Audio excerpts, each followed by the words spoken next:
3, 1. Bem-vindos e bem-vindas ao 10º Encontro de Pós-Graduação em História Econômica e 8ª Conferência Internacional de História Econômica da ABPHE. É com grande satisfação que damos início à sessão de abertura e à Conferência Internacional.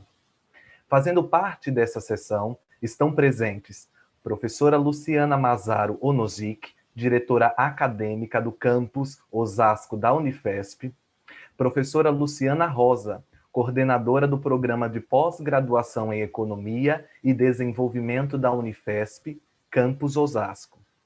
Professor Alcides Goulart Júnior, filho, presidente da Associação Brasileira de Pesquisadores em História Econômica da ABPHE.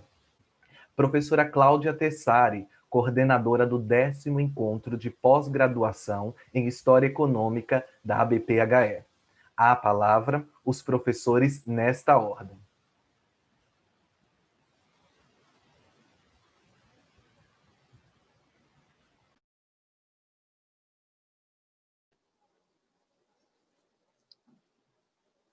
Bom dia a todos e todas. Sou Luciana, diretora acadêmica do campus Osasco. É com uma satisfação imensa que estamos aqui para iniciar essa semana desse magnífico evento. Antes de começar a falar desse 10º Encontro de Pós-Graduação em História Econômica e 8ª Conferência Internacional de História Econômica da Associação Brasileira de Pesquisadores em História Econômica, a ABPHE, eu queria cumprimentar todos aqui da mesa, o professor Alcides Goulart, a professora Luciana Rosa, a professora Cláudia Tessari, e fazer um agradecimento especial à professora Cláudia Tessari, que organizou todo esse evento, contando com a participação também do professor Fábio Alexandre e de outras pessoas do nosso campus e de outros campi que também, e de outras unidades, outras universidades que nos ajudaram. Do nosso campi aqui também, o professor Daniel Huertas, a professora Renata Biancolin, do campus Guarulhos, o professor Maximiliano, vários estudantes de pós-graduação, e aqui, em nome do Abraão, eu vou agradecer a todos os estudantes de pós-graduação, e eu queria dizer que a EPEM Unifesp é uma escola basicamente nova, ela vai completar 10 anos o ano que vem, ela é do campus de expansão da Unifesp, da Universidade Federal de São Paulo, e o curso de Ciências Econômicas começou também há 9 anos, né, junto com o início dessa expansão desse campus que se situa em Osasco. Devido à questão da pandemia, esse evento acabou sendo um evento online, mas é um evento que está sendo trabalhado com essa coordenação da professora Cláudia desde o ano passado, desde 2019, seria um evento presencial, mas por essas questões a gente acabou, foi preciso optar por um evento online. Mas é uma satisfação muito grande poder receber esse evento nessa unidade, fazer essas discussões, sediar esse evento dessa magnitude, porque é um evento de muita importância, porque além de impulsionar a nossa escola, reforçar o curso de Ciências Econômicas da EPEM Unifesp, ele também vai trazer a possibilidade de uma grande discussão de história econômica pelos nossos estudantes, pelos nossos pesquisadores, e pensar em história econômica no momento, né, de pensar na compreensão da estrutura econômica brasileira, que parece que hoje está tendendo a voltar, né, a uma estrutura mais hierárquica da herança da colônia, uma situação econômica de primária exportadora. Parece que o Brasil está se distanciando de um projeto nacional de desenvolvimento. Sem contar que a gente percebe também um grande crescimento de desigualdade social. Não só no Brasil, a gente percebe isso no mundo, com grandes polarizações, com governos tendendo a populismo. Estudar a história econômica e analisar essa história econômica, olhar o passado e pensar melhor no nosso presente e no nosso futuro, é de grande importância para a nossa sociedade. Então, eu desejo a todos e todas um excelente evento, que vocês discutam e compreendam muitas coisas e tragam muitas coisas boas para toda a nossa sociedade. Excelente evento, mais uma vez, parabéns e obrigado a todos aqui.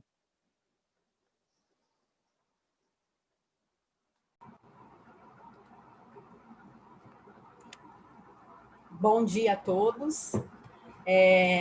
Eu venho em nome do programa de pós-graduação em Economia e Desenvolvimento, trazer a alegria, né, que nós aqui do campus Osasco, do curso de Ciências Econômicas, do programa de pós-graduação em Economia, temos de receber um evento dessa magnitude, um evento internacional, que vai contar com vários pesquisadores da área de História Econômica, né? Então, eu venho agradecer fortemente a professora Cláudia, o professor Fábio e toda a equipe que trabalhou para trazer esse congresso para a Unifesp, para o campus Osasco, né? Que vai fortalecer muito a área de pós-graduação História, né? Em História Econômica dentro do nosso programa, que é uma área importante, da qual a Cláudia, o Fábio, o professor Júlio são expoentes aí, e que nós, na nossa gestão, vamos fortalecer e tentar fortalecer cada vez mais, porque o que a gente acredita muito é que, sem estudar história, não tem como a gente rever as injustiças do passado, né? Especificamente nesse momento que parece que o passado volta com uma cara muito parecida com o que já foi, né? E a gente se vê de mãos atadas, às vezes, tentando enfrentar tudo isso. Então, eu quero parabenizar a todos, eu quero agradecer ao professor Alcides Goulart, agradecer muito a Cláudia Tessari por ter organizado essa equipe, né, por ter coordenado essa equipe para trabalhar e trazer esse congresso para cá. Agradecer aos professores de outras instituições que estão no evento, que estão prestigiando e contribuindo, né, com as suas pesquisas, com seus estudos, para que a gente cresça nesse sentido de entender mais a história econômica mundial e brasileira, né? E quero também agradecer aos pós-graduandos, em nome do Abraão, todos os pós-graduandos que trabalharam bastante aí, vão participar apresentando trabalhos, vão participar auxiliando na organização, enfim. É esse movimento importante que nós precisamos agora, né? Unir pensadores, unir forças, em torno de questões progressistas e questões que mexam no passado para mudar o presente e, quiçá, o futuro. Então, desejo a todos um bom congresso, aproveitem bastante. Em nome do programa de pós-graduação em Economia e Desenvolvimento, eu agradeço a todos e desejo um bom congresso. Um abraço. Bom dia a todos e a todas. Com imenso prazer que estamos iniciando o nosso 10º Encontro de Pós-Graduação em História Econômica. Eu gostaria de cumprimentar inicialmente a mesa, a professora Luciana Mazaro, a professora Luciana Rosa, um prazer estar aqui na abertura do nosso evento, e um agradecimento especial, um carinho especial à equipe organizadora do evento, a Cláudia, ao Fábio Alexandre, ao Júlio, às pessoas que eu cito eles, que pessoas que eu mais conheço, que estão presentes, ativos na Associação de História Econômica, na BPHE. Eu quero dizer que a BPHE, ela está se reinventando também, nesses tempos de pandemia e confinamento, já tenho falado isso em outros momentos, ela também se reinventou, nós fizemos do limão uma limonada, quando discutimos com a Cláudia e com o Fábio de transformar o evento online, foi uma decisão difícil, estávamos no começo da pandemia, do confinamento, ainda não tínhamos coisa definida, mas tomamos uma decisão assertiva, de fazer o evento online. Ele ia ser realizado em agosto, transferimos para novembro, para dar tempo de fazer a organização, mas está aí, já estou organizado pela programação, teremos um excelente evento, porque está estruturado da mesma forma como nós pensamos o outro evento, com conferências, mesas redondas, comunicações, lançamento de livro, cafés, inclusive. E nós estamos utilizando a tecnologia a nosso favor. A gente tem uma visão um pouco mais crítica social desses avanços desenfreados da tecnologia, que às vezes nos consome, nos coloca em condições, às vezes, desafiadoras, e até agora estamos usando a tecnologia ao nosso favor, e difundir e construir o conhecimento, na verdade, esse novo formato de eventos, nós podemos, eu acho que ele veio para ficar, nós podemos pensar em outros eventos combinando formas híbridas, com online e presencial. Seguramente, o próximo Congresso de História Econômica estaremos todos juntos, né? Porque nós somos um grupo de pesquisadores que participa ativamente da associação, estaremos todos juntos, mas poderemos pensar também, inovar, né, com esse sistema online, né, uma coisa mais híbrida. Então, em nome da 14ª editoria da BPHE, eu gostaria de reforçar os agradecimentos pela equipe organizadora, viu, Cláudia? Muito obrigado, o Fábio, né, o Júlio, que organizaram com muito carinho esse evento que estaremos escutando essa semana. Muito obrigado a todos e a todas.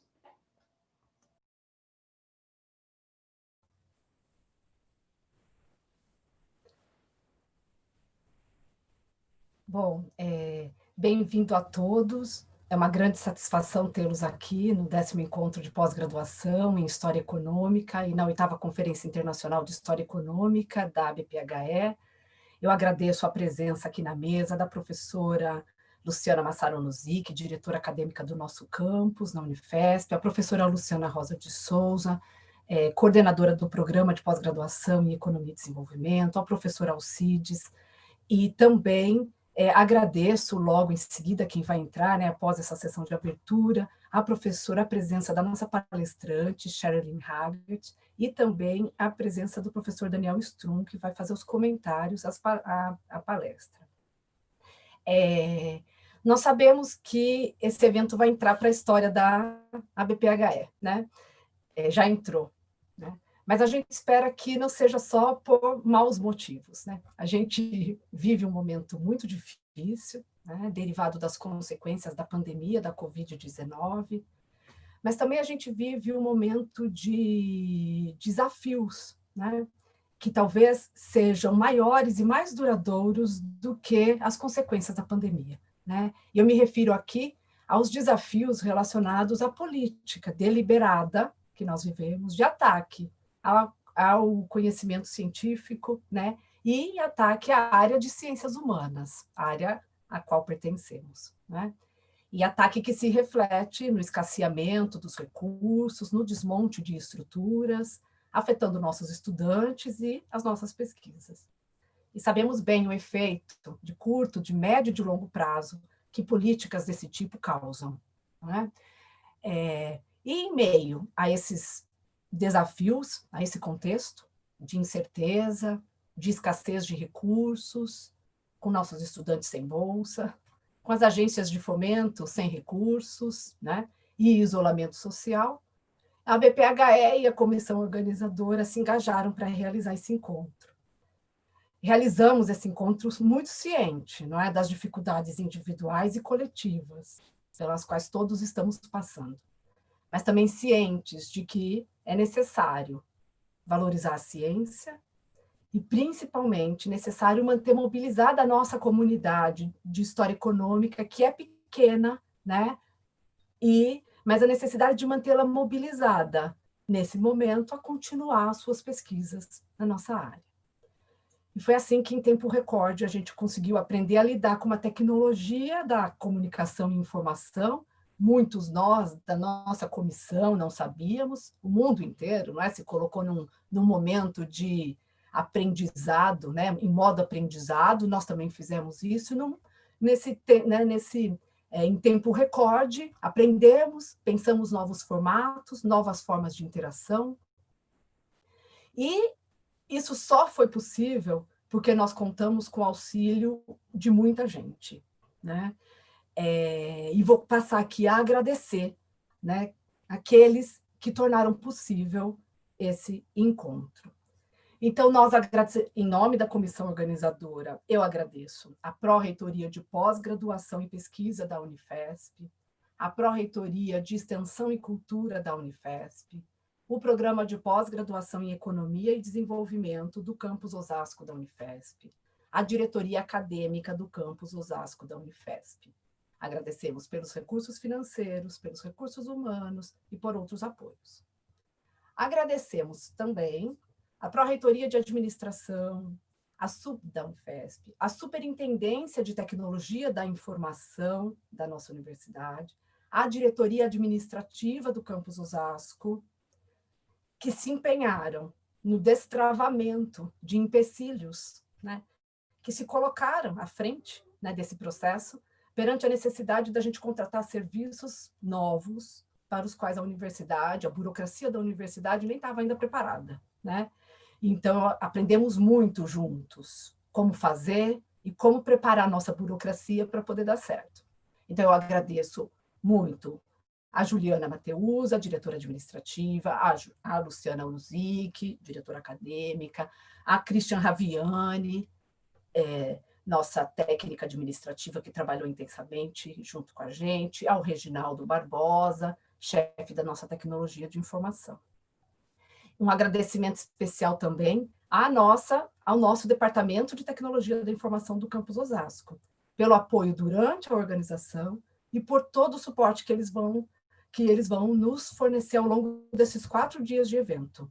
A gente vai ter um suporte, o acompanhamento de técnicos de TI do Campus Osasco, que vai estar conosco, no acompanhamento ininterrupto, durante todo o evento, em todas as salas do nosso programa, né, nos dando a segurança e a qualidade na transmissão. Esse evento só foi possível também porque ele contou com o engajamento de cerca de 60 professores de instituições de todo o Brasil, que se mobilizaram para ler e comentar os trabalhos, que se mobilizaram para proferir palestras e conferências, para oferecer workshops e minicursos, que prepararam homenagens, que concederam entrevistas e que vão aqui lançar os seus livros. Um agradecimento especial a todos esses professores. Também esse evento só é possível pelo engajamento de estudantes de pós-graduação, que fazem parte da nossa equipe organizadora e que estão à frente dos cerca de 20 grupos de WhatsApp que foram criados para manter viva essa interação durante o encontro entre congressistas e a organização. Agradeço muito aos estudantes, eles são especiais. O formato adotado para o evento nos impôs perdas, nós sabemos, né? Mas a gente tem expectativa, no entanto, que os ganhos também existirão. Pela primeira vez nos encontros da nossa associação, nós abrimos a possibilidade de pessoas assistirem às sessões de maneira gratuita, de qualquer lugar do Brasil e do mundo, não é? E nós temos como resultado um público mais abrangente, um público que em outras condições não estaria conosco, não é? Com estudantes de regiões mais distantes do Brasil, onde costumeiramente os eventos da BPHE não ocorrem, né? Ou ainda um público externo à nossa área, que em outros tempos não estaria aqui conosco, não estariam prestigiando o nosso evento, né? Entre outros ganhos que a gente imagina que vai ter e que nós já pudemos demonstrar pelo engajamento de todos esses docentes e estudantes que vão participar, né, do 10º encontro de pós-graduação em História Econômica. E é assim, então, que em nome da comissão organizadora, eu desejo a todos um ótimo evento.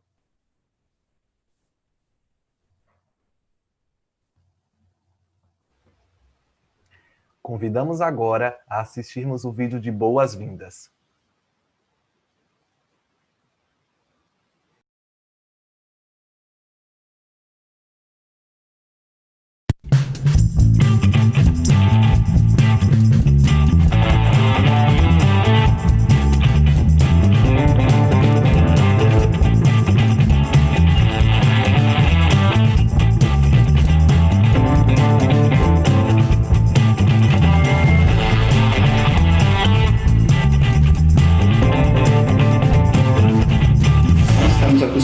A realizar nossos eventos de forma presencial, de forma calorosa, todos próximos um do outro, mas agora, né, estamos num novo momento e a BPHE acompanhou esse momento.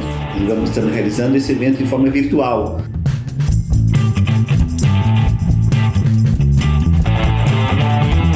Bem-vindos ao 10º encontro de pós-graduação em História Econômica da BPHE. Eu sou Renata Bianconi e faço parte da comissão organizadora local da IPEM Unifesp.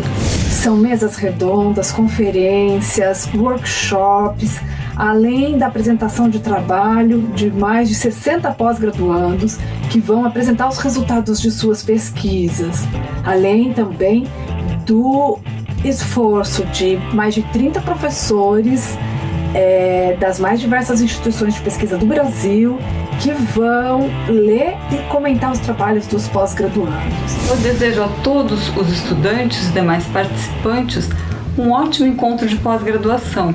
Sejam todos muito bem-vindos.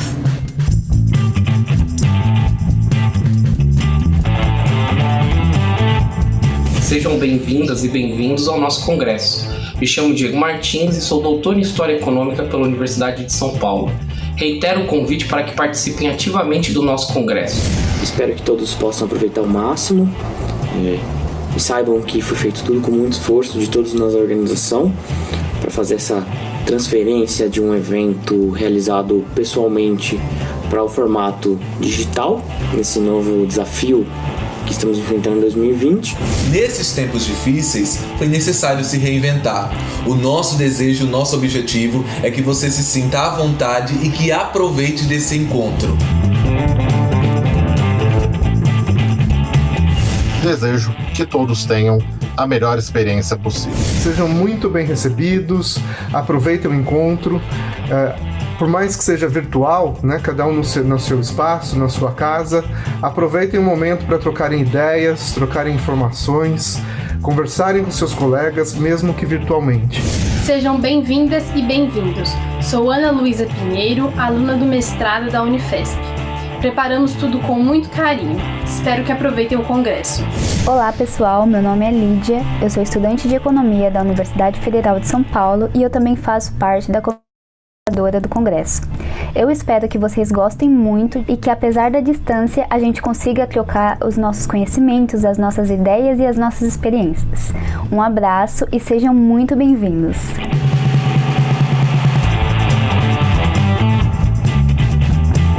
Apesar de não termos mais aquele contato pessoal de coffee breaks e conversa entre uma ou outra sala, que a gente ainda assim consiga estreitar os laços e que todos possam aproveitar, divulgar suas pesquisas, aprender com outras pesquisas. Um bom congresso a todas e todos. Convido a todos e a todas, né, para desfrutarem desse nosso encontro, que foi tão bem elaborado, tão bem cuidado, tão bem pensado pela essa equipe organizadora, liderada pela Cláudia e pelo Fábio, por todos os demais, né, que estendo meus agradecimentos, nosso agradecimento da 14ª diretoria da BPHE, para esse nosso encontro. Então, desejamos então a todos um bom evento.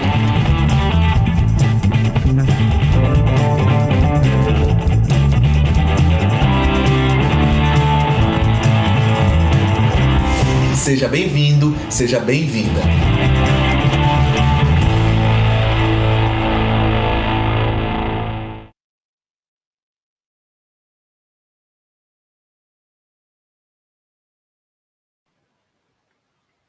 Dando sequência, iniciaremos agora a conferência Managing Microwave Manuals or Historians and the Social Network, proferida pela professora Sheryllynne Haggerty, professora na University of Nottingham. A palestra foi gravada para permitir maior conforto na tradução legendada, mas a professora se encontra aqui e irá interagir conosco em breve. Sheryllynne Haggerty é professora no Departamento de História da Universidade de Nottingham, Inglaterra, é diretora do Institute for the Study of Slavery, é membro do conselho editorial da revista Asian in Economic and Business History. Atualmente, compõe a diretoria da Economic History Society e coordena o Comitê de Mulheres da Associação. Professora Haggerty é especialista no estudo das redes de comerciantes do século XVIII e da economia do Primeiro Império Britânico. Seus estudos também estão focados em redes de pessoas e de créditos, tendo dado contribuições importantes na área de análises de redes sociais e para a adoção da teoria socioeconômica para análise de redes na história. Com a palavra, a nossa palestrante.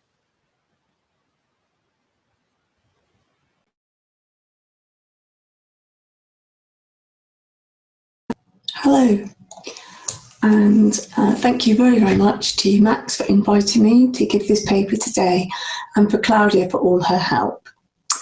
So in this talk today, I would like to do three things. First, I'd like to talk very briefly about interdisciplinarity, because by doing networks, we are implicitly or explicitly being interdisciplinary. I would like to then discuss very briefly why we should use social network analysis, and as you'll see, also adopt socioeconomic theory while we're doing that. And lastly, to think about questions we can ask when we're using social network analysis and possibly answer. So firstly, by way of thinking about interdisciplinarity, let me start with a little story. It started quite a few years ago when my husband and I, John, were in our local hostelry, Stanley's Cask in New Brighton. That's near Liverpool, and over a beer, as you do, we suddenly realised that we'd both been working on social networks in our own ways for quite a few years, and we thought, wow, wouldn't it be really fun if we could work together? So John said, well, how about we use some of the data on the transatlantic slave trade database to think about an analysis of slave trade investors? So I say, oh, possibly, let me have a think about it. So as us historians do, I went away and thought about methodology, sources, research questions, change over time, what would the sometimes unforgiving crowd at the Economic History Society think about this research. You know how we mull these things over. So quite a few weeks later, I said to John, do you know what? What you mentioned about us working together, I think it's a great idea. And he's like, what? I thought you'd forgotten all about it. I thought you weren't interested, because a few weeks in computer science is a long time. It's not for us in history, of course. So he said, well, anyway, I've already done some queries. I've looked at Liverpool investors from 1700 to 1800. And I said, well, that makes no sense, those dates. And he, as a computer scientist, said, well, it's a nice round century. And I said, well, it doesn't make any sense in terms of when Liverpool became involved in the slave trade, or in terms of the abolition of the end of the slave trade. And so he's sort of like, you know, just rolling his eyes around in exasperation. And I think this is important, because when you're doing interdisciplinarity, and especially if you're working with someone from another discipline, ways of working, language, the way you approach your research, it's all very different, and it's all something that needs to be taken into account. So working with other disciplines is not easy, whether you're adopting concepts or working on your own. And this discussion did end up in our first journal article in Enterprise and Society in 2009. But publishing is not easy either. So when we first submitted it, we sort of adopted what it said it wanted. The journal said it wanted something written in a social science style, which we thought we had. And when we got the reviewers' comments back, they said to us, well, we think this is good, but it's about as interesting to read as a microwave manual, which, as you can see, led us to sort of have to rethink how we wrote it. And it also tells you why I've called the title of this talk what I've called it, because I want you to think about, well, do you want to work with microwave manuals, and how do you deal with them? So carrying on in part one, thinking about what is interdisciplinarity. So are we all interdisciplinarians now? Are we? Well, I think some of us don't even know what that is. The research councils, at least in the UK, and the funding bodies are very unsure about funding it and how to classify and grade publications that are interdisciplinary. And many of my colleagues are also unsure about what it is. And even if they are, they're not sure they want to attempt it. And that's fine, I think, because, you know, not everybody wants to work with interdisciplinarity. And if everyone did, then it wouldn't leave us such a nice place for those of us that are interested. So what is it then? Well, for me, it's either adopting a theory or methodology from another source, another discipline, such as, you know, from your own. So if, as a historian, it might be geography or economists or computer scientists, for example, or it might be just, you know, using theory from somewhere else. Now that sounds simple, but it isn't always that easy. And reading around, for example, and giving your first paper in a you know, an interdisciplinary conference or a conference within another discipline takes a leap of faith. And reading around and learning what, you know, that theory is or the new concepts are can be time consuming. So it's not that easy. So even if we are going to be interdisciplinary, how do we go about it? So as I say, first of all, it takes a leap of faith.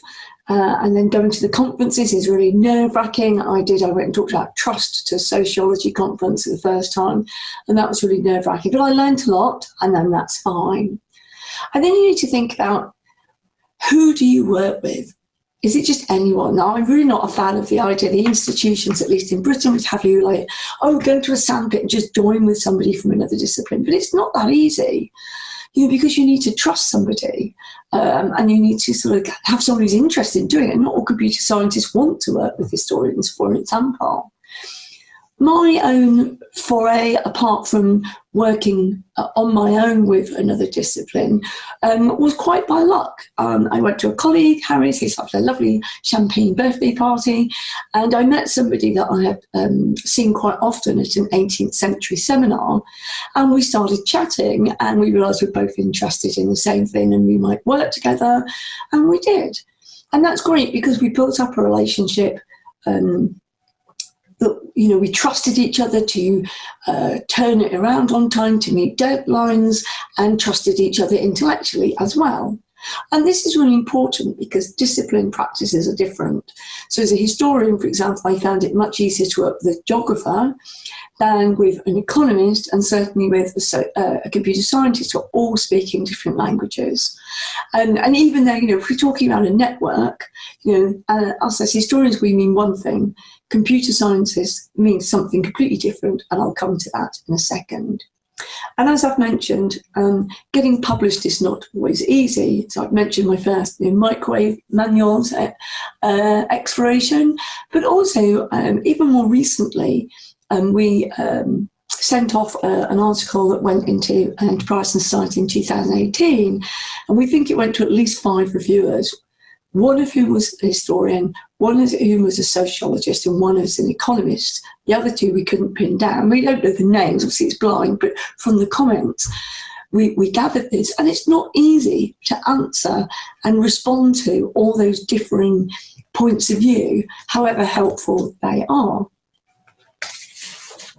So I want to move on to part 2 now and think about, well, if it's so difficult, why are we going to bother with networks at all?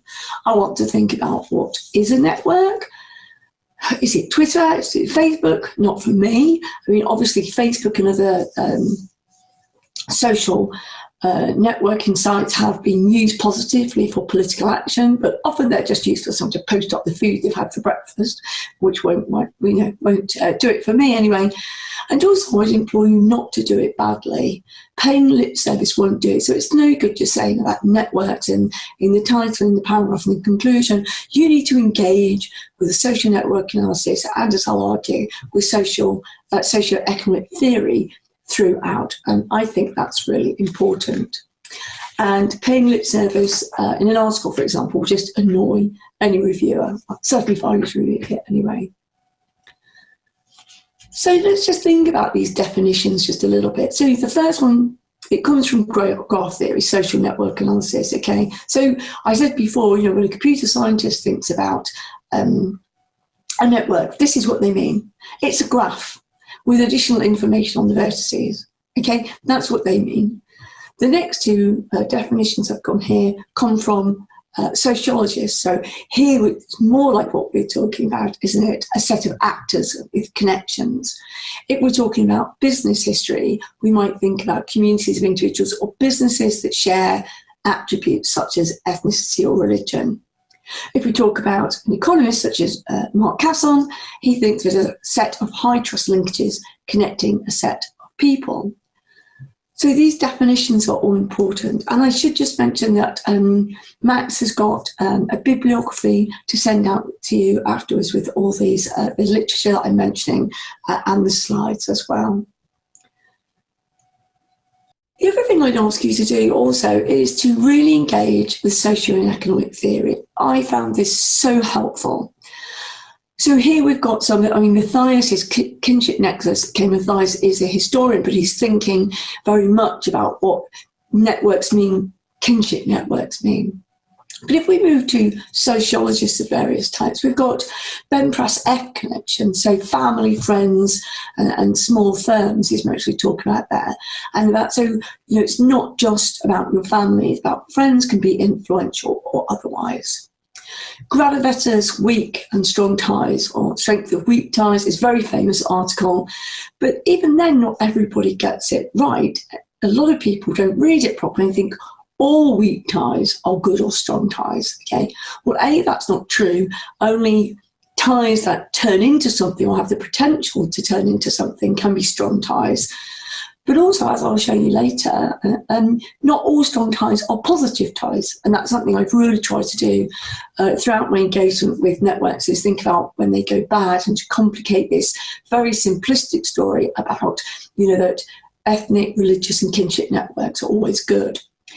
And this is where I found Tilly and Renzulli really helpful, for example, because, you know, if you always go to your kinship ties, whether that's, you know, mum and dad or cousins, aunts, they can be restrictive. It might stop you from going somewhere else. Okay, so for example, say you are a carpenter in the 18th century trying to migrate to the Americas from, say, Bristol in England, for example. Maybe all your family are in New York, and so you choose to go to New York, but actually New York is awash with carpenters. Where you'd have been better off going to was Charleston, for example, but you haven't thought about that option because you've only thought about your family. We might also think about how some ethnic groups face ostracism. So here I'm thinking obviously about Jewish people, okay, but Armenians and others have faced ostracism and or exclusion from networks. Even in Britain, for example, in the early modern periods of the 17th and 18th century, Quakers, for example, who wouldn't take the oath of allegiance, couldn't work on town councils, they couldn't go to universities and all sorts of other things. So lots of groups are ostracised from important institutional networks. Other things I'd like to really engage with are burnt structural holes. So his argument, for example, is if you've got someone who bridges two networks, that they are really important because they are important arbiters of information. And so he thinks they can work for the common good. But I had some fun with that and turned it on its head, and I'll come back to that later about how structural holes can produce bad outcomes as well. Then lots of more sort of soft things about, are there good feelings, so relational cohesion, okay, and does that produce an effective commitment or staying behaviours? So do people stay trading with particular merchants or other retailers because they always have done and they feel loyal? Or does, you know, at the start of a relationship, a small profit lead to good feelings and so you want to invest with people more and more? And so that's quite a positive aspect. Bourdieu and Coleman talking about social capital. And I think here we can think about negative social capitalist as well. So one of the ideas, of course, is if you're talking to each other within your group, and this happens, of course, lots of times now. I think it's quite well recognised with Facebook sites where there's sort of echo chambers where you're hearing already what you want to hear, so you're sure you're right. Okay, but this can be a negative form of social capital. We might also think about power. So who has power within the network, in which networks, and is it the same in all networks or not? And last but certainly not least, the problem with opaque networks. So, are networks seen as good or bad? Especially, we might think, well, Crumplin talks about banks, for example, but we might also think about perhaps trade unions or artisanal groups and bonds, for example. So having thought about what a network is and what theory you're going to do, the next thing you did, or next and last thing you do before you really start moving on, is think that your network has a purpose. That's what it really means.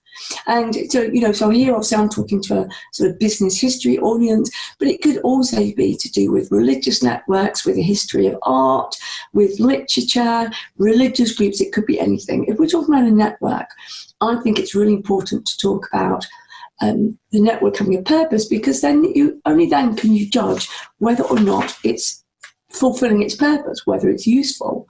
Once you know what it's for, then you can test whether it's working. So get a definition, or do as I do and make one up, which is what I did for Merely for Money, my trading community there. And then I can think about when and why it worked or didn't work in any given situation. Okay, so part 3, which I call greatest hits, and because I've done that on purpose, because I've really basically used my own work to give examples of how I adopted social network analysis and socioeconomic theory. And I won't go through all these questions, you can see them there, but I'm going to go through these in turn and think about or discuss at least how I approach these different questions. So first of all, it's a really, of course, basic question that historians have to ask themselves about change over time. And for those of you that are interested in this one, these were performed in Padgek. Okay, so any of the diagrams that look like this are performed in Padgek.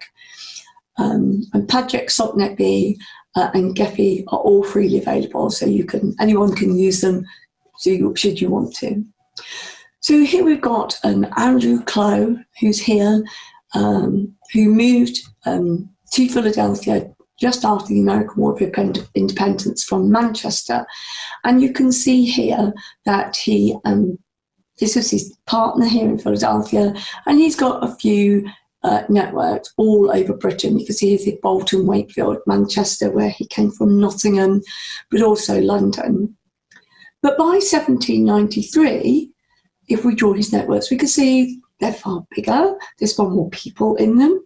And also, we've got here places in the Caribbean, we've got places in the Mediterranean, as well as more places within Britain. So the basic question here is, how did he do this? So then we have to go back to our sources and think about that. And basically what he did was he visited Britain every year from Philadelphia. So he spent literally half his life in a peripatetic manner going across the ocean from Philadelphia to Liverpool and then visiting various places. And this did two things. It allowed him to build up a trust network, and it also managed to let him sort of guilt people into paying him. So he never had a problem with getting paid. Secondly, and I say this is something that I've always wanted to do, is to think about the negative aspects of networks. So here again, obviously we've got two points in time. And I think this is really important, this change over time, especially well, even when you're working on your own or with computer scientists, because this is not something that, even computer scientists have managed to do. So people talk about dynamic networks in GEPHE, for example, but it's extremely time consuming to put in, either every week or every day or every month when someone engaged with or entered or left a network. And so I never really bothered to that extent. I think choosing some chunks of time and starting with that as your start point is helpful, and then you get some sense of change over time. And you might play around with that, of course, about when is a better date to change. It might be a major event, or you might want to do nice, neat decades. It depends on what your research questions are, perhaps. But here we can see Samuel Rainford, okay, who's our main protagonist in this story, and Robert Rainford, his brother, and his other business partner, Jonathan Blundell Jr. And you can see here Jonathan Blundell Sr., it's in Liverpool, okay, they're in Kingston, Jamaica. And you can see here that Jonathan Blundell Sr. is a very strong tie, okay, and all these networks here are all slave trade networks. So when Samuel Rainford first goes to Jamaica, Jonathan Blundell, although he's left the slave trade himself, is very important in introducing him to these people, and he also finances the original setting up of the firm in Kingston. But when we look at sort of post-1791 networks, we're like, wow, where's all the slave trade network gone? What's happened here? Well, if we look carefully, we can see that Jonathan Blundell Sr. and Jr. is now missing. And that's because the firm in Kingston, they fell out with Jonathan Blundell, and because they're related, of course, they then fell out with Jonathan Blundell Sr. as well as Jr. And so they lost contact with all the slave trade networks, and this really did affect their business in the short term. However, as you can see, there's still loads of people in other places in Britain. He's still got, this is actually a small slave trade network here, and his family and some other people. So this dense network has gone, but through dint of hard work and networking, especially in Jamaica, he's built up new networks of his own. And I think what's important here is William Boats. William Boats was a slave trade captain within this network. And I think because Willie Boats and Samuel Rainford, met each other, I think they built up a bond of trust that transcended this fallout.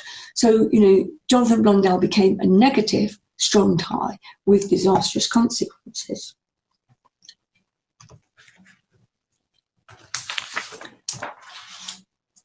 So thirdly then, who has power and in which network? Okay, so for those of you that aren't used to reading such graphs, let me just walk you through it very briefly.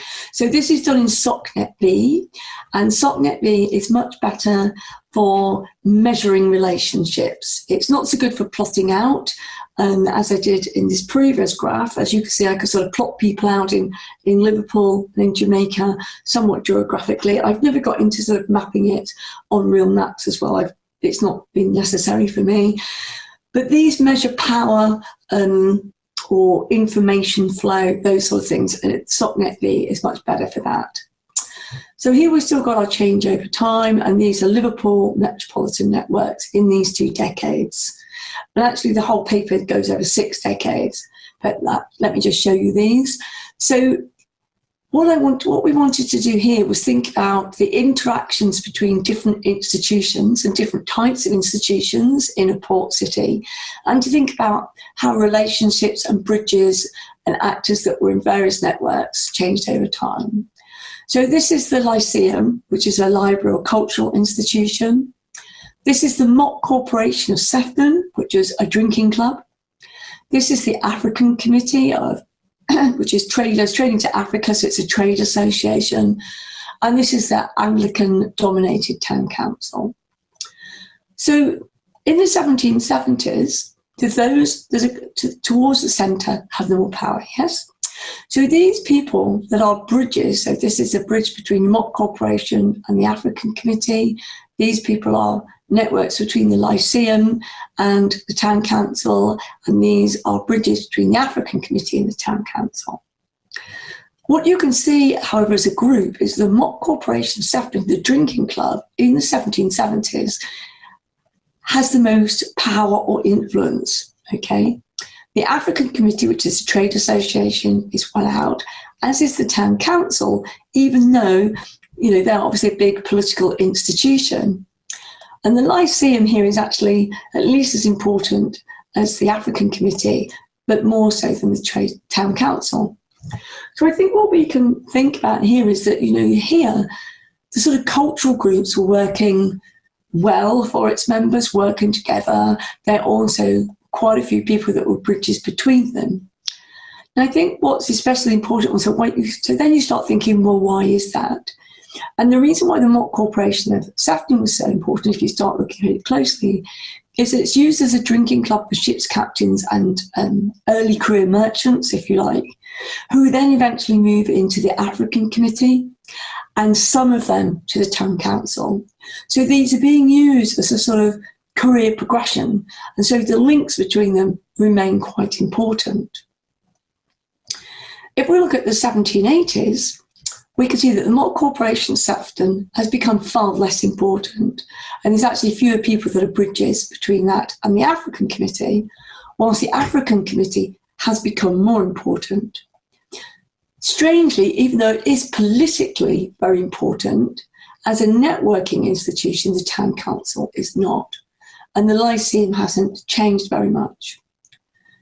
It's not completely obvious here, but what we can see is that the interaction between the Lyceum and the mock corporation, and the Lyceum and the Town Council, there's not much. Here we can see that the Africa Committee and the Town Council, there are very important bridges. And that's because by this time, the African Committee, which is obviously a slave trade association, has come to dominate the Town Council. So together they are important, and that's why we can see some of these people that are on both, such as Thomas Staniforth, are really, really important, for example. What also has wider implications, I think, so here is, Liverpool is already very important in the slave trade. The 1780s is especially towards the end of the decade, is the rise of the abolition movement. And we've also got a fallout from the end of the American War of Independence. And this changes, it becomes the networking between the African Committee and the Town Council becomes much more bonding rather than bridging, which is a sort of form of negative social capital. And I think that's important because Liverpool and its slave traders were actually really slow to react to the abolition movement. And I think one of the reasons is that here we've got this sort of bonding rather than bridging social capital, negative form, where they're listening to each other and they're not interacting with the Lyceum, which actually has a lot of abolitionists in it. So what we now think of as echo chambers are going on here. So what about if we compare different networks? So what I did here was I wanted to think about privateering in Liverpool in the 7 Years' War and how risky merchants thought it might be. So what I thought I would do is, because it isn't just a trope, the slave trade was more risky and it was known to be, and also I knew that Liverpool slave traders in particular had rather large networks in order to spread the finance, but also to spread the risk and also to get more knowledge from each other within the slave trade. So on the right here, you have the slave trade networks during the 7 Years' War. You can see that there's very many people in there, and you can see that there's lots of dense and large networks. Okay, and actually, slave trade networks on average about sort of 8 people, sometimes up to 11, sometimes more, compared to normal trading partnerships like 2 to 3. Okay, so they are much bigger, and as you can see, there's lots of people involved in the slave trade.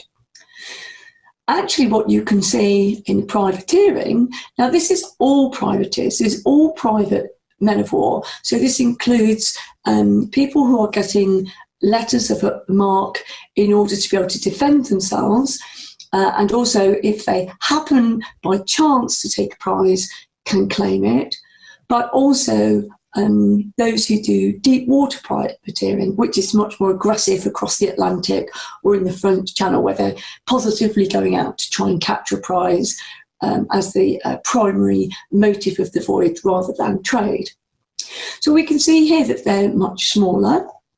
For a start, I should also add here that the red dots are vessels, slave ship vessels, privateering vessels. And so this is another way of also showing that you can use non-actor nodes within a network to sort of cluster people around. Now, as I say, this includes all types of, both types of privateering in the 7 Years' War.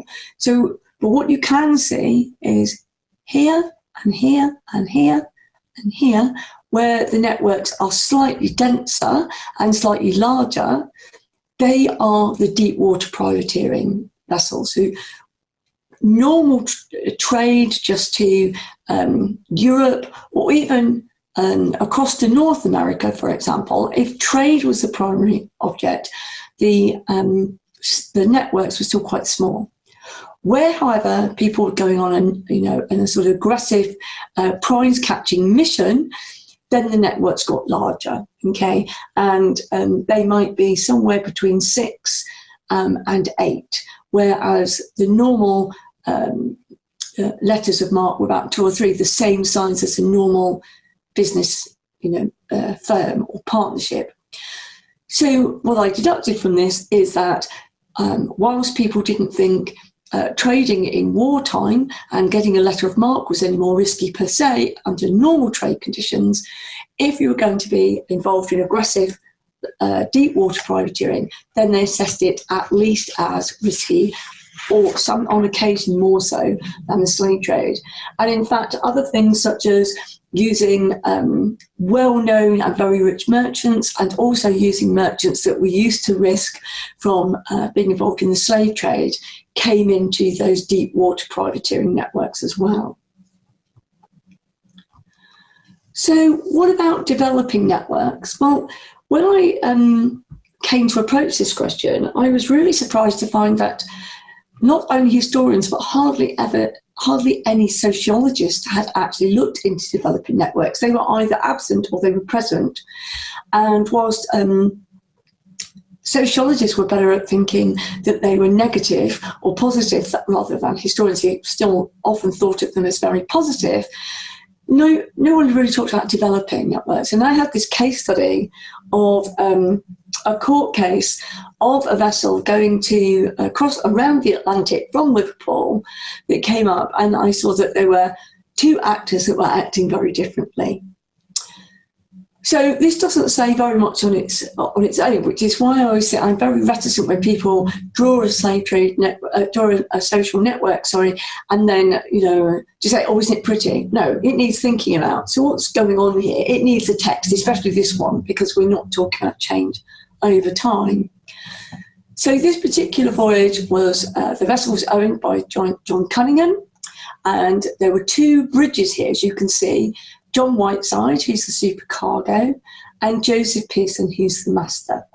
This is the crew on the vessel, and these are the various investors or people who sent goods out to be sold on this voyage, and these are other people who are mentioned in the court case.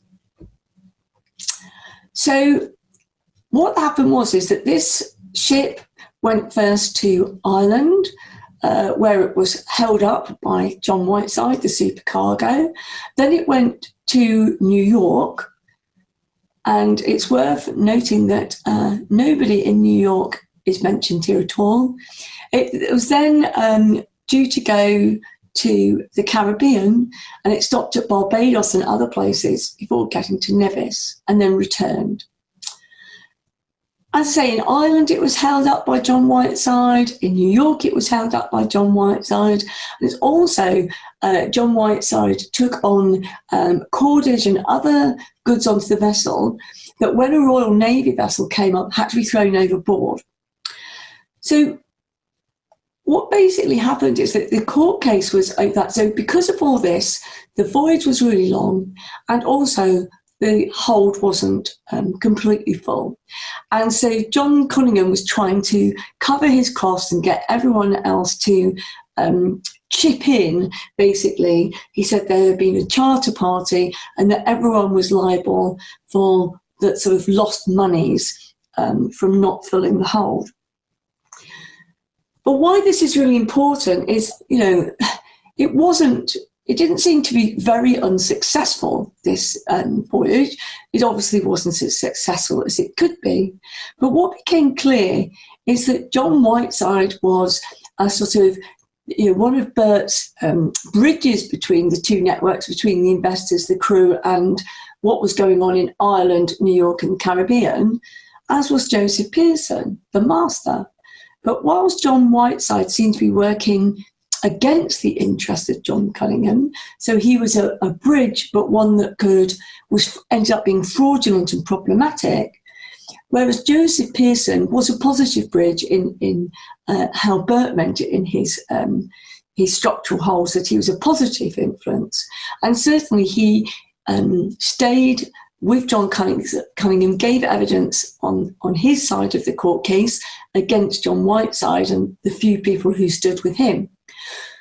But what's important in the long term is that all these people over the next decade or so, even though this was clearly problematic, continued to invest either in the slave trade or in Caribbean trade more generally. And so I think they didn't realise through this developing phase of trade with the Caribbean how much more profitable it could have been, or did they realise this was just something they had to live with because the networks still were developing? What they didn't have was ties in Ireland, New York or the Caribbean that could work on their behalf as yet. So they had to rely on these two bridges here.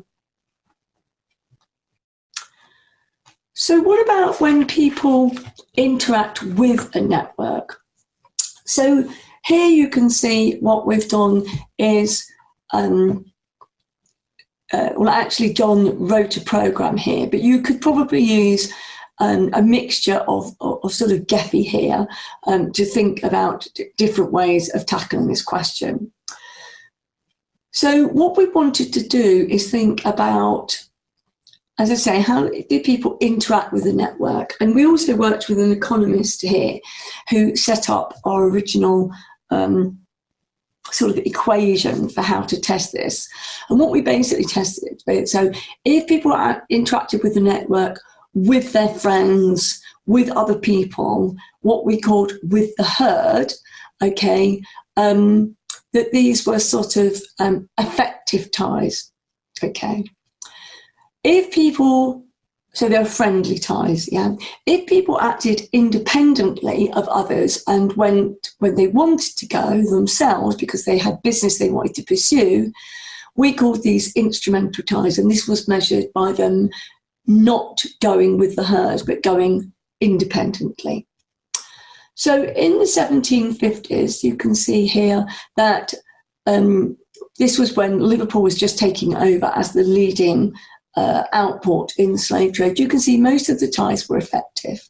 Okay, there's quite a few people that are not statistically significant. In the 1760s, we do see some instrumental ties here. I think that's quite important. Okay, so end of the 7 Years' War, but there's quite a few people using it instrumentally, but there's no big crisis there. So this is quite interesting. In the 1770s, when we've really got the American War of Independence going on, we can see that effective ties are actually more important than the instrumental ties again. But when we come to the 1780s, so here we've got the end of the American War of Independence and its aftermath and abolition, we can see that people start going instrumentally and less people go less for the social aspect. And here in the 1790s, when the abolition movement dropped off, we can see that there's more effective ties and less instrumental. And then we can see in the 1800s, there's no effective ties and they're all instrumental ties. Now, you could read that as, okay, when we've got these two crises, okay, especially of abolition, because this is the Royal African Committee, so it's the Slave Trade Association, that people are stepping up to the plate. But what I think is really interesting is that all the effective ties drop off. Now, these people are still involved in the slave trade in some way, so why aren't they all moving to instrumental ties? Why are some dropping off? And there's even more is non-statistically significant. And so this is part of the really iterative part of social network analysis, because when we started looking at these instrumental ties and who was turning up, it's the people that are the most heavily involved in the slave trade who have the most to lose, whereas the people who are only involved in it ever so often drop off. Now, I think what's important about this is, yes, there are a few people using a trade association or an institution in the ways that neo-institutional economics tells us they're supposed to, but many people are not. okay, and they actually drop off when perhaps they're going to be asked to do a little bit more over and above. And so I think over the whole period, what we could say is actually the Liberal African Committee is actually far more important for social, literally social networking rather than business networking. The last thing that I want to look at is the idea of using different social network analysis or visual analytics tools at the same time. And this comes from a project just about Joshua Johnson, and his letterbook is digitised. And I think this particular thing we were trying to do here is very good for what everyone's calling big data over in Europe, at least, which I do find quite annoying. But what we did here is particularly useful for where you have a lot of data, but that which is already digitized. Okay, so this was something that we could sort of download and do our analysis on quite easily. We didn't have to input the data first. And it comes from a letter book. So what we tried to do is think about not only who this merchant who's here is talking to, and but also what he was talking about, which is here. So Joshua Johnson, see here, he's actually from Annapolis in Maryland. He moves to London just before the American War of Independence. And what you can see here is all the people who are important to him in Britain, and especially London. Okay, these are all the ship's captains, and here are all the people that he writes to, mainly in Maryland, but otherwise as well. So you can see the ones that are larger are the ones he deals with more often. And so this is the firm, when he writes the firm, Matthew Ridley, and here we've got Barnes and Rudgate, are particularly important correspondents. And you can see here, here's the captains he either writes to or about the most often, and here's the people he does the most business with. So we wanted to think about that. And then, you know, if you looked at these over time, you then ask, well, why do some people become more important than others? And then you can go back to your primary source. And so this is, again, about the iterative nature, like who rolls up as important? And then you have to go and ask why. So we did this in 6-month periods. So there's you know, we analysed it over time as well. But the same period here, now this is a huge credit crisis in the Atlantic world at this time. And so perhaps it's not surprising to see bills as the largest one, but also the merchants, they're talking about goods, talking about wood, captains, etc. What we did notice though is that Maryland is a huge tobacco area, right? So this is months 12 to 17, so it's period 3 out of 6 that we did, okay? But actually this is the first time that tobacco is mentioned. And we're like, only by doing this do we really notice that, oh, now he's talking about tobacco. But surely, shouldn't he be importing tobacco? Why only now? So then we go back and we found out that when he first moved to London, he agreed with his main backers, which is the Hanbury and Co. here, that he wouldn't be involved in the tobacco trade because they were the main traders. And they said, well, we'll help you and finance you and give you extended credit if you don't get into our business. But what happens is, as part of the credit crisis, is that there's a huge fallout from the tobacco when the prices fall for tobacco. So all these people are really struggling, but he hasn't been involved in tobacco, so he survives. Tobacco's cheap, so now he can move into tobacco. And he does so, and he does annoy his backers, but by that time, they're not as important to him in any case. So I think this is a way we can think about the iterative nature of social network analysis, but also change over time and using different analytics tools at the same time. So just to conclude, and think about how you would manage microwave manuals, should you wish to. I say, not everybody wants to be involved in interdisciplinarity or social network analysis. But if you do, it's a journey. Be prepared to learn a new language. And I don't just mean with other disciplinarians, okay, but also reading socioeconomic theory, perhaps. But also, you might literally have to learn a new language in terms of learning how to use Gephi or Pajek or Sotnetly, whichever you want to use. Don't just pay lip service. That's really annoying, and you'll get far more out of it if you seriously engage with socioeconomics and social network analysis. Get a definition. Networks are for something. If you're going to analyse them, have a clear sense of what your network is for, make up a definition if you need to, and then you can think about, is it working? Is it doing what it's supposed to do? And then putting the two together, you can think about your bridges, your strong and weak ties, your structural holes, your power, your influence. But never forget that it's an iterative process, that, you know, making your pre-diagrams isn't the end point. You may have to keep redrawing them after you've visited your primary sources when actors bubble up and you think, oh, why is he important, or why is that important? And then you go back and you may decide, for example, that, well, this doesn't make any sense, my date range, you know, and it could be days if it's a diary, or it could be weeks, or it could be months or years. You need to do it again and redraw it, and like, now that makes sense. So it is an iterative process. So I'm the first to admit that social network analysis can't do everything, but it can do a lot. So if you are interested in managing your own microwave manual, have fun and keep developing new questions through your research. Thank you very much.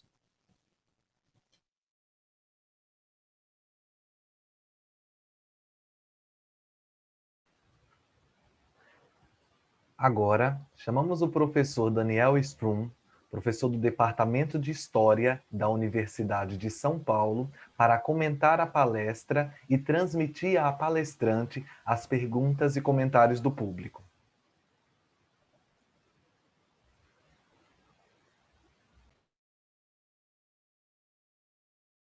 Should I speak now? É para falar agora, né? Well, first of all, I want to congratulate the organizers for putting up this really marvelous conference together, and also for inviting him. And I'm not seeing Sheryllynne here, but I also want to congratulate her for this really beautiful presentation in which she managed to present such a dense and complex topic in a very didactic way. I'm not sure whether she can hear me or is here, or okay. Yes, I can hear you, thank you. Yeah. So really, it was a very impressive presentation. It is a very complex topic, and you went through a different number of cases in a very, I think, very successful presentation. First of all, since this is a conference meant for graduate students, I wanted to ask you about the beginning and the very end of your presentation about career planning. So it takes a high toll to do interdisciplinary work, and you have to engage with the literature of other disciplines and reviewers from different disciplines. They're not always very empathetic to your hardships. And sometimes you can also fall between the chairs or have trouble with jargon, that you will use a jargon from one field and people will not understand in different styles. So in history, if you don't present too many examples, people feel that this is too dry, it doesn't have texture. On the other hand, if you have too many examples for social scientists, it's just purely anecdotal. And also have trouble with the metrics because it's more time consuming, and then your colleagues will start complaining about that, or will have more trouble getting a job because you have fewer publications, or you have publications in journals that people are not familiar with, or you can co-author, which is more common in social sciences, but less so in humanities. So it also people raise their eyebrows. So what would be your advice to young scholars, or maybe not so young scholars, that would like to take this path, and what kind of traps they should avoid? What would be your advice? And okay, can you hear me? I do. Okay, yeah, fantastic. So, yes, I mean, it sounds like you have very similar problems and responses to interdisciplinary work that we do over on the other side of the Atlantic. And yes, so it's not really an issue just for young scholars or new scholars. It is an issue. And so I think one way of, if you do want to get involved in using social network analysis is to be very specific about your research questions. So, when I've used social network analysis, obviously I'm thinking about networks, but I'm obviously thinking about risk and trust and power and all those things I mentioned. So I think one thing is to be quite specific about what research questions you want to ask with your social networks. And first, to be sure that it is what you want to do. Is it actually going to help you before you do invest this time? Then I think the next thing to do is to sort of think about which, so I've mentioned in the paper 3 different ones that I have used, so PAGEC, SOCNetV and GEPHE. And I think to save time, at a postgrad level, choose one and stick with it. None of them are completely user-friendly or, intuitive at all. So choose one. I think, although a lot of people like GEPHE because it makes very pretty graphs, actually, I think PAGEC's probably slightly easier to use. But if you have, you've got a lot of people in an economic history, perhaps people who are more comfortable with numbers and graphs and sort of things, then SOCNetV is really good because it's much better at the math side of it. So that's one thing, I think, is being specific about the questions and then thinking about which tool you might use. And then the other thing I think is and I have had experience of this with my own PhD students as well, is you don't have to go down to the nth degree of what you can do with social network analysis tool. So, you can spend hours and hours and hours redrawing them, and I don't know if any of the audience are specific, especially with GEPHE. You can now do dynamic networks where you can put in people joining and leaving the network day by day. Well, I don't think you necessarily need to go into that depth. What you want to do is some simple, and you can use, you can pick up data from letter books, from account books, from download stuff that's already been digitized. I think just even doing some very basic social network graphs and having done some of the basic socioeconomic literature. So there's a couple of really good introductions to socioeconomic literature by Smelberg and others, where you can just do some simple analysis, but then ask the right research questions of what you find, or be involved in that iterative process where you go, okay, that's, these certain individuals or actors have bubbled up. Now I need to go back to my primary sources and see why that is. And so there is some investment involved in the time, but I don't think you have to be driven totally and utterly by the social network analysis. It should be used as a tool to help you with your research. You also asked about, pleasing your supervisor or your, I don't know what you call them in Brazil, we call them external examiners here. So, someone when you've got this great stuff and maybe not everyone buys into it. And I think one thing you do need to do and perhaps I haven't done it as well here as I would encourage my own students to do, is that when you start giving papers, presentations, and indeed writing up ready for examination, you need to talk people through your diagrams. Don't assume that everyone knows how to read them. And I think that's something very important, especially if you feel that your reviewer or your examiner for your thesis won't be, perhaps they're not that interested in it, or they're interested but don't understand it. Be prepared to use some text base to inform your reader why you've used them and exactly how to read your social network graphs as well. I think I've answered all the bits of the question. I hope so anyway. Okay, thank you. Now I have some questions about history and then theory, and finally combining both. First, about history, you seem to put a lot of emphasis into personal contact and personal, those personal ties that people met in person. And what it goes slightly against some of the literature and trade on this very period, maybe a few decades later. For instance, Trivillatos' Familiarity of Strangers, which is all about correspondence. So to what extent is it important to have personal contacts, as in the last case that you presented? So the person they were dependent on those direct personal contacts.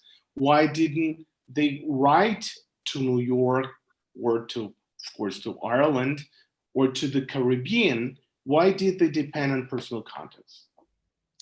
Okay, so yeah, let me think about how you're asking that. Okay, so I think in the 18th century still, personal ties and personal reputation is still really important. And you know, I used for that one, that was actually a court case. But in terms of why didn't they, so the specific one about the case, which is, you know, the early, this very early 18th century, they rely on that personal contact because they don't always know who to go to in New York or in the Caribbean. So the point is that they didn't know anyone there yet.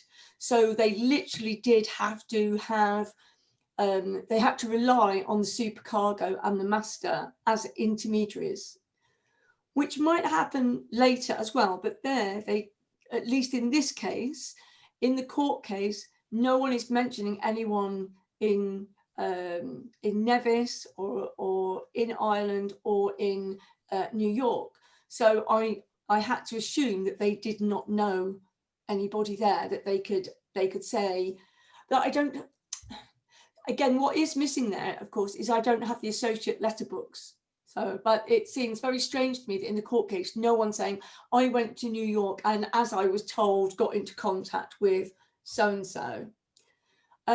Whereas later, I think when relationships are more developed, so certainly by 1750s, they did know people in Philadelphia, from Liverpool. They would know people in Liverpool, in New York, in Philadelphia, in Charleston, in Kingston, Jamaica, in Bridgetown.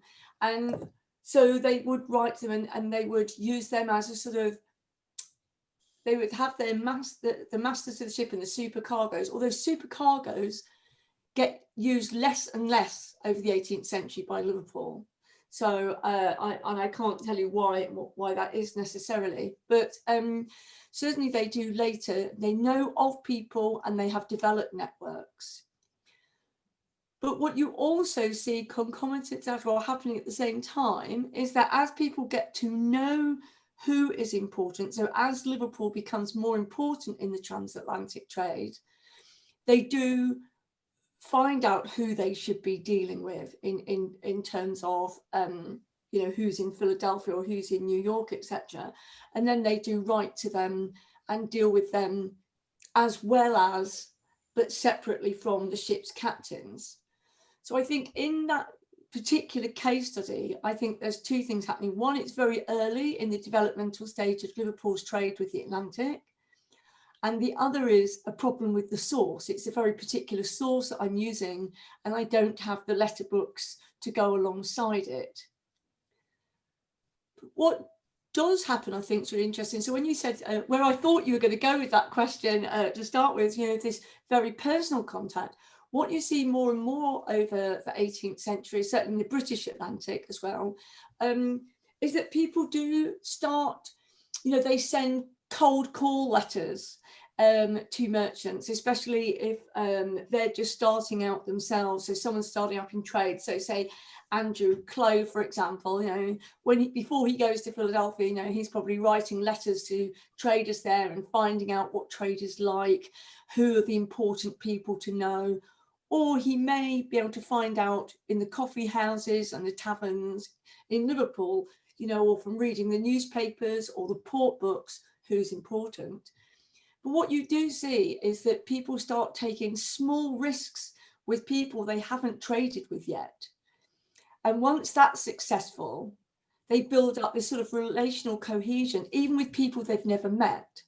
So it is still personal, but not in the way that, you know, you've met someone face to face. So over time, these relationships with people you've never met also become, and even then perform staying behaviors where they've created a good feeling, this great relational cohesion, and they might stay with them even if somebody else comes into the picture that might be able to provide them with the same goods or similar goods for a better price, because they have built up a trusted relationship with them. So it's still very much based on personal trust, a lot of this, but not always where you've actually met somebody. But I think that develops over time in the 18th century. Okay, I'll just try to summarize that in Portuguese, which is but if I understood correctly, they start with the supercargo because they're entrance into the market and they don't have any connections or personal reputation. Yes, I think that's why in this case they have the supercargo and the ship's captains. They've got two people, which they hope obviously both of them will work on Cunningham's behalf. A minha pergunta é por que eles precisavam do contato pessoal direto e não usavam correspondência? E aparentemente a resposta mais curta é porque eles eram novos no mercado, então tanto eles não sabiam quem contactar, quanto os outros do outro lado não saberiam quem eles eram. Mas também pode ser um problema das fontes. Essas perguntas aqui que estão mandando no chat, eu vou tentar depois ver tudo junto e ler, porque senão fica aqui um pouco disperso, pode ser? And then I have a second question that I think derives from it. To what extent social network analysis based on historical sources, they're limited by the sources we have, and then we have a big selection bias in which sometimes we see a lot of connections, but we are missing all the others because we don't have the documents.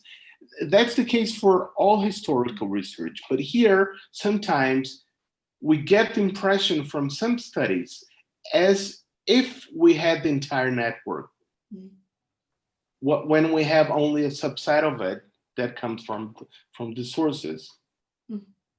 Yeah, I think that's really important to recognise. And you know, as I said at the end, you know, I'm the first to say it can't do everything, and it can't. And I think that's one thing you have to recognise is the nature of your sources. So, for example, in the one where I looked at the we looked, sorry, at the Royal the African Committee of Merchants trading to Liverpool, and then the Town Council and the Lyceum, you know. So, you know, in the full text of that, we have to recognise that these are basically just attendance lists, right? So, you know, we then have to make several assumptions that that all the people that turned up to those meetings in a year talked to one another, maybe, you know, that they liked one another, or at least, you know, or maybe they didn't, you know, and all this sort of thing. So you're inferring a lot just from attendance lists, when actually they might have been several small cliques, or, you know, subnets within them, people who liked. Some people may have had more power over, you know, what, or choice over what got discussed and what action was taken, for example. So I think it's really, you raise a very important point there, that, you know, we don't have all the answers.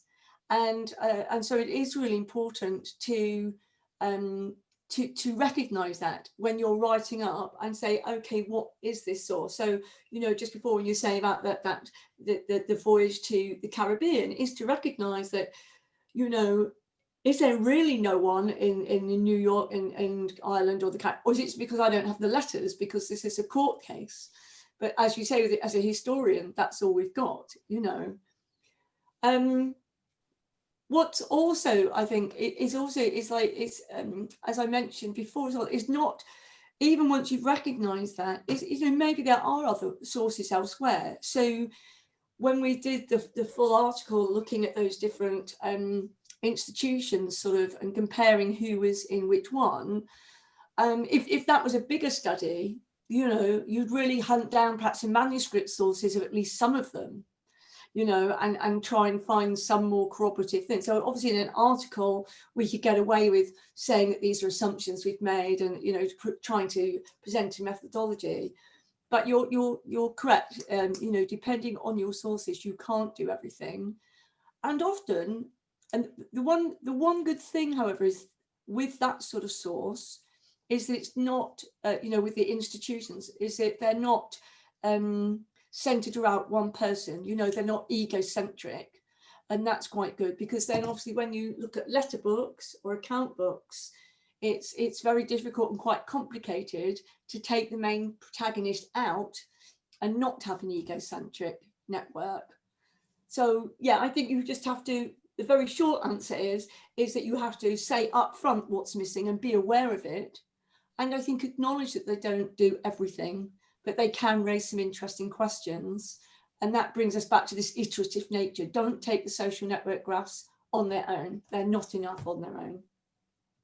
Great. And then about theory, when you say building a trust network or bonds of trust, or even when I have written in one of the articles that they therefore met each other through both formal and informal channels and learn to trust one another in a wider socioeconomic environment. What are those trust networks and bonds of trust and learning to trust each other? Well, I suppose at a distance, you know, what I've already talked about, the sort of, you know, taking a small risk with someone, you know, just a small parcel of goods being sent to Philadelphia from Liverpool or from Bristol, you know, and then that's successful. So that's one way, that relational cohesion. But I think there's obviously other sorts of networks. Obviously, we've got those institutions, such as formal ones, such as town councils or trade associations. They might also be, as we saw, drinking clubs. Other ones that might also be obviously religion and ethnicity, although I don't think they're the be all and end all. But sometimes it could just be, you know, say if you're like, you know, I mentioned the carpenter, for example, going to, you know, perhaps to New York or Philadelphia rather than Charleston, you know, perhaps, you know, a merchant or a trader, you know, is away from home on a voyage, you know, and they go into a tavern, say they're Irish, and they hear another Irish accent. They go up, hey, you're from Ireland too. Where do you come from? Oh, Cork or Belfast. Oh, wow, let's have a beer together. Let's have, you know, or a whiskey together or something.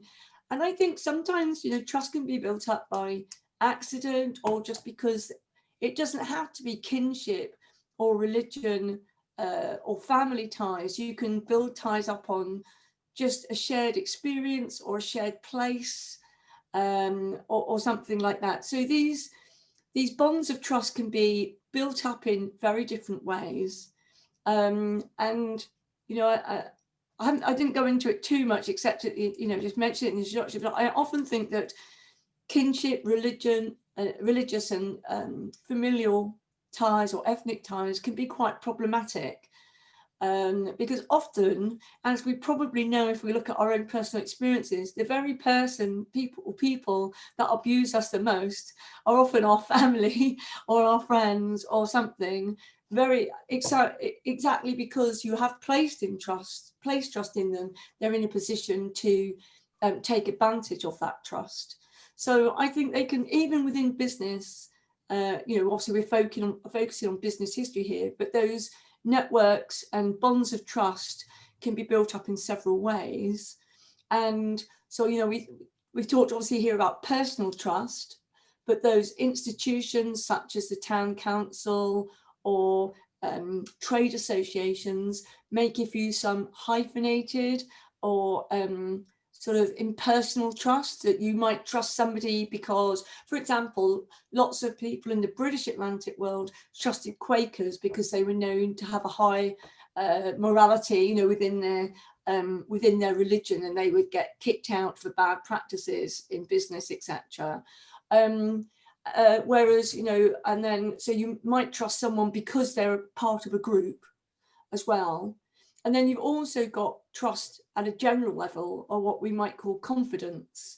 And I think when that's low, such as in a period of war or credit crisis, that is when your personal bonds of trust become even more important. And often, I've found at least that networks often shrink in a period of crisis, and people go back to the people they trust the most, and won't exhibit such risky behaviours as they might when levels of trust or confidence are higher. Hope that makes sense. I live in a different world and more into moral hazard or adverse selection, in which people make rational choices, and it's more, trust is more about the future than the present and the past. But that's my personal take. Yeah. I'll try just to summarize here. É muito difícil agora eu resumir isso em poucas palavras, mas basicamente ela vê várias origens de confiança, que pode ser pelo grupo, pela família, pela empatia, o local de origem, ou por um relacionamento que se forma. Isso quer dizer confiança. But I think it's important maybe to lay that out and say what do you understand by bonds of trust? Why is that trust? But that's my coming from that being more of a rational choicer. That would be my take. I think it's, can I come back on that a little? Because I think it's really interesting. Yeah, because I think with the moral hazard, that's definitely, I mean, I didn't talk much about trust today because, I was asked to talk about networks, but obviously that's part of it. But I think the moral hazard thing is really interesting because people are they don't talk about it in that way. 18th century people don't say, moral hazard. But they are very, but they are very aware of behaviors that should not be bad, that should not be done. So, for example, when they're trusting somebody, and here linked with reputation as well, that if someone has gone into business with someone who's clearly a drunk, or someone who's been bankrupt before or something, they may say, well, why have you taken on that moral hazard, or taken too many risks? And I think a lot of the merchants do censure people. My British merchants, or British Atlantic merchants, they do censure people who they think have taken too much moral hazard by trusting in someone or something that they should not have done. So but for me, I think to them that it is rational to them. I think how they behave and who they trust. They do think about moral hazard and why they should trust somebody. They maybe just value people differently. I don't know.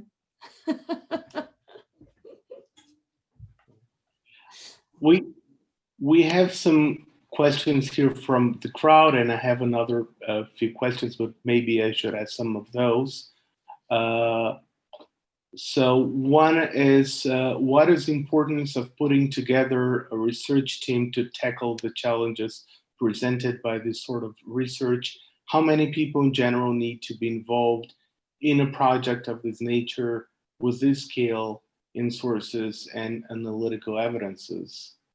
Maybe I'll put a bunch of them together, so maybe we can then move a little bit faster. Professor Guimarães says, thanks for the conference. The conjunctures have impacts on the networks. In this sense, can we say that the macroeconomic data has a greater impact than the microeconomic one? And Professor Lang asks, in an analytical device, it shows a very rich and interesting array of analytical devices to extract very relevant information in commercial and financial movements. I think it was more of a comment. So Yeah. The question about the team, it depends on how much data you want to tackle, I guess. So I started this very much, my social network analysis journey, if you like, started very much just with reading the socioeconomic literature. And my first forays into this didn't touch on formal social network analysis, as in using XposABPHE or Patrick at all. And you know, it's still a bit time consuming to read these different literatures, as I mentioned, but you know, you can do some of it on your own. And I do have a PhD student who very successfully is using XposABPHE and some of the socioeconomic theory on her own as a PhD student, you know, so it can be done, but that's using a very precise and limited data set. So it can be, you know, it depends. If you're, you know, a PhD student on your own, it's still doable. Whereas, you know, if you're going to be doing one of these huge projects, you know, based on the, you know, that became the UCL database or the transatlantic slave trade database, something, if you were going to use data from there, then you might need a whole team, you know, and, you know, that might not, that's obviously not usually available to PhD students, and maybe not even early career scholars, you know, to have a whole people. But, you know, you may want then data entry people, you may want computer scientists to write programs for you, you might want, you know, historians of different sorts, and you may want people who are experts in slightly different areas, you know. So it depends on the data set, really. But I think it's up to you what you can do. So you can, I'm just looking at the question again. Yeah, so we did, some of it I did myself, as I say. Some people I work with a computer scientist. Now, that has its own challenges, as I mentioned, in talking different languages. It's much easier to read socioeconomic literature than that. And then talking with an economist again was yet another challenge that I wasn't prepared for at all. And, you know, so that's quite different. But it is possible to do these, you know, to use social network. And there are quite a few PhDs now in English, especially actually medievalists. Medievalists have been using social network analysis perhaps even more. Medievalists who are economic historians and sometimes religious historians are using them more perhaps than early modernists are. That may be because they've got limited data sets, you know, and they can do that. So I think it's still possible for a PhD student to do it on their own, but if you have a limited data set, whereas, you know, if you want to use lots of different types of sources and have lots of different case studies, then you probably do need a team. So that's one thing.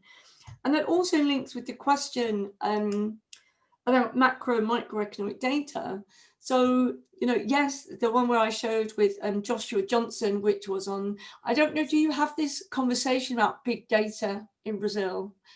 Do you have this? I don't know. We have this big data where... picking up.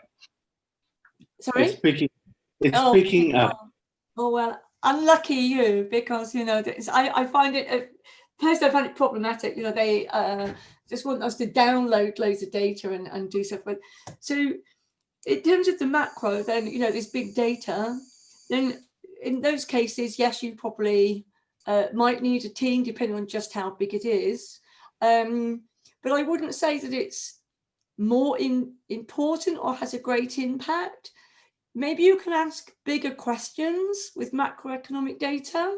But I think you could do some really, really interesting analysis with microeconomic data. So, you know, a lot of the early stuff I did was just based on letter books where I transcribed them myself.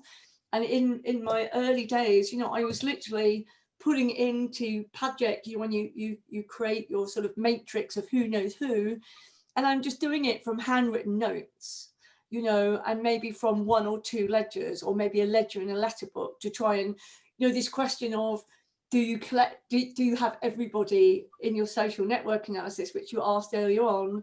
You know, sometimes you can use microeconomic data through letterbooks and maybe accounts, you know, or something like that. And I think that's equally as important. So yeah, it might be something lost in translation here, but I think the macroeconomic data is not necessarily more important, but you can probably ask different questions. But I'm still, I suppose, an old-fashioned historian at heart, where I really like to look at the letters and the, you know, the ledgers and the accounts, and perhaps that's what's counting as microeconomic data. But then you ask more personal, perhaps, questions rather than such big, larger questions of, you know, what's happening in the wider economy. Whereas I've often been more interested in personal behaviours, perhaps. So I think they're equally important in different ways. I have a question about institutions, or about how you use the term institutions. I understand that you don't use the term as a new institutional economics use. So it's not about the rules of the game or about how does those forms of social organization constrain economic behavior, but you use institution in the way that institutionalists would call organizations. Yeah, maybe, yeah. So, I think what I mentioned there is, you know, I mean, it's quite a long time, you know, the rise in neo-institutional economics in Britain, at least, quite a while ago, but there was this assumption that institutions are always good. You know, that the rise of institutions helped the modernization of, you know, economies and stuff. And I don't think that's always the case. So that's one thing, is that, you know, as I said, I think there's a lot of the institutions I look at, and there are people like British literature, such as Sheila Ogilvie, who looked at guilds, you know, and looked at all the negative social capital that happened with them, because they, you know, they become these echo chambers and they listen. So the one thing I want to think about, how institutions aren't always useful or aren't always unproblematic, at least in the way a lot of neo-institutional economics seems to assume that they are. But also I think I took it a little bit more widely, a bit softer, and as you said, like maybe organizational. So in my book Merely for Money, I did think of business culture as an institution, in as much as it's obviously not really an organization, business culture, but people, the merchants within it, did understand the rules of the game, and they did understand how merchants were supposed to behave and what they should and shouldn't do. And so I argue that sort of business culture was a form of institution, in as much as that everybody played by the rules of the game, or were seen to be playing by the rules of the game, that it worked. And when people did not behave as the majority thought that they should, they could get ostracized and could get pushed out. So you didn't need a formal institution in order for that to happen. So yeah, I probably use it, perhaps, as you say, other people might turn organizations, but I did choose institutions. And that formal organization would be the African Committee? Yeah, it's like something like the African Committee, the town councils. It also, I mean, I don't know whether neo-institutional economics would you know, choose say a drinking club was an institution, but it worked like it for the captain. So there was a mock corporation of Sefton, and the Ugly Face Club. It was a drinking club in Liverpool in the mid-18th century, and well, not all, but a very large number of ship's captains used this Ugly Face Club as a way for promotion. So they went to the Ugly Face Club, they got drunk, they networked there, and then a lot of the slave ship captains then turn up in the African Committee, and then they later turn up in the town council. So, you know, it's a very informal institution or organization, but they do use it for career progression. So they are using it in an instrumental way as an institution. Yeah, instrumental, I think, is the key, because it's the same thing, I think, as what you said about networks. So institutions, when you look at them, when you analyze them, they are for something. Otherwise, it's just an organization. So it depends on what questions you're asking. Then it can be an institution or not. Yeah. Yeah. I guess if you're just going to the ugly face to get drunk, which a lot of them did, I'm sure a lot of rum punch was drunk, then it doesn't work in an instrumental way. And I thought that was what was interesting when we were looking at the African Committee and how people used it. A lot of people actually deserted it in a time of crisis, so they weren't using it in an instrumental way, whereas the people who have more invested in the slave trade, they did.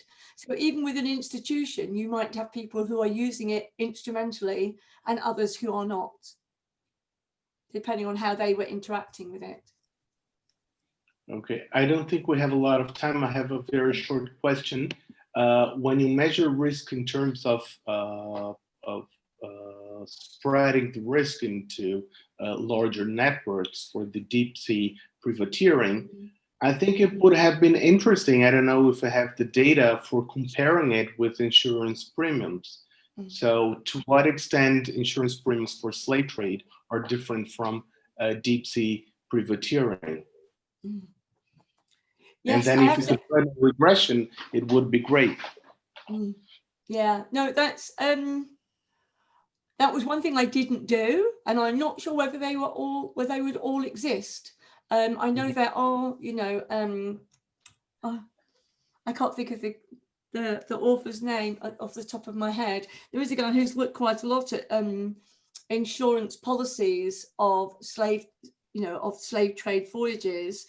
But I don't have that data, but that would be really interesting to see what elements they did insure. Of course, they haven't got a cargo in the same way. A lot of them actually went out without, with the channel ones, sometimes they didn't even go out with a cargo, the small ones, whereas, the transatlantic ones, they did, because obviously it was, a ship is a huge financial investment. They couldn't just send it out across the Atlantic without a trade purpose, but it wasn't the main one. So it'd be really interesting. But yeah, I didn't do that, I'm afraid. I'm not sure whether I'd better match up those vessels with extant policies, but it would be. And thank you for a good idea for another. Maybe I'll get round to that in a different article and move it on another stage. I think we're running out of time, right? So I'll just summarize the previous questions in Portuguese, maybe, and then we can wrap up. A última pergunta foi sobre comparar o tamanho das redes, no caso do curso em águas profundas, com o preço dos prêmios de seguro, que podiam dar uma ideia de risco. E ela, enfim, ela pensou se essas fontes existem e se isso seria possível. E antes ela falou um pouco sobre instituições e como que, enfim, como que ela vê a questão das instituições de uma forma um pouco mais ampla e como que, às vezes, organizações como clubes de bebida serviam para as pessoas se promoverem e fazerem contatos e depois irem ascendendo socialmente. Se a gente ainda tiver tempo, tem uma pergunta aqui que mandaram pelo chat. Não, mas não é uma pergunta, não, só um comentário. So I think it's about time. So thank you very much for sharing this work with us and answering the questions and being with us. Oh, thank you very much for inviting me. It's Max who invited me. I'm very, very grateful. Thank you again to Claudia, and thank you to all the people that asked such great questions. I really appreciate it. I had a very nice time presenting my work. Thank you very much.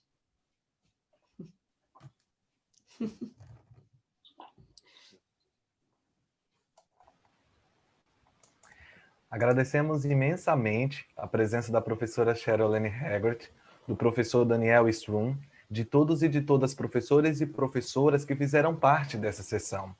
Aproveitamos para lembrá-los que o caderno de resumos encontra-se no site da Conferência, na aba Home, assim como também você pode encontrar o caderno de resumos no site da ABPHE.